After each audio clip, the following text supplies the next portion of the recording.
আসসালামু আলাইকুম রহমতুল্লাহ।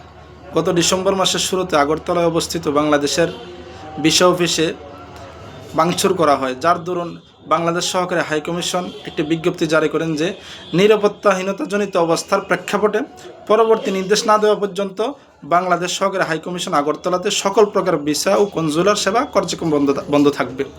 তো যার দরুন আমরা অনেকেই যাদের ভিসা শেষ হয়ে গেছে অথবা যাদের আত্মীয় স্বজন বাংলাদেশে আসে, অনেকেই এই প্রত্যাশায় ছিলাম যে কবে ভিসা অফিস খুলবে আর আমি একবার বাংলাদেশে সফর করব। আমরা ত্রিপুরাতে পাহাড়ি বাঙালি, হিন্দু, মুসলমান প্রত্যেকেরই কম বেশি বাংলাদেশে আত্মীয় স্বজন আছে অথবা তাদের সাথে একটা সম্পর্ক ওই দেশের সাথে বাঙালি হিসাবে।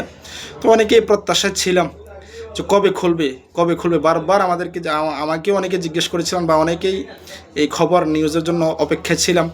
অবশ্যই আলহামদুলিল্লাহ ঠিক 2 মাস পর আজ 4 ফেব্রুয়ারি বাংলাদেশ সহকারী হাইকমিশন একটি বিজ্ঞপ্তি আবার জারি করেছেন যে সকলের অবগতির জন্য জানানো যাচ্ছে যে আগামী 5 ফেব্রুয়ারি 2025 থেকে বাংলাদেশ সহকারী হাইকমিশন আগরতলাতে সকল প্রকার ভিসা ও কনসুলার সেবা কার্যক্রম চালু হবে।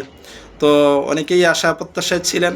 তো আল্লাহর শুকর, আপনারা কালকে থেকে আগামীকাল 5 ফেব্রুয়ারি কালকে থেকে আপনারা চাইলে ভিসার জন্য আবেদন করতে পারেন আর যাদের প্রয়োজন বাংলাদেশে সফর করতে পারেন।